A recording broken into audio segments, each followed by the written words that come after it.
दिवाळीच्या पहिल्या दिवशी तेही लेट उठणं झालं आहे. एनिवेज हाय हॅलो नमस्कार. दिवाळीच्या सगळ्यांना खूप खूप शुभेच्छा.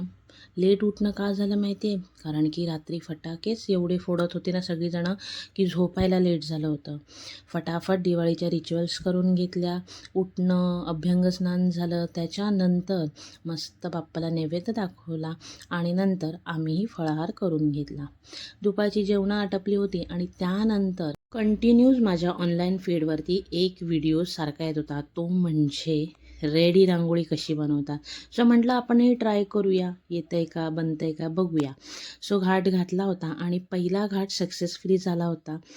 संध्याकाळच्या रांगोळ्या आटपून दिवेबत्ती लावून घेतली आणि त्यानंतर आम्हाला जायचं होतं बाहेर डिनरसाठी. सो डिनर करून घेतला आणि त्यानंतर आम्ही सगळ्यांनी खूप सारे फटाके फोडले. परत रात्री घरी येऊन मी माझ्या कामाला लागली होती. मला अशी छोटी छोटी लक्ष्मीची पावलं पण बनवायची होती. सो तीही बनवायला स्टार्ट केली होती. बघूया लक्ष्मीपूजनपर्यंत हे होतं आहे का पूर्ण. भेटूया पुन्हा. बाय.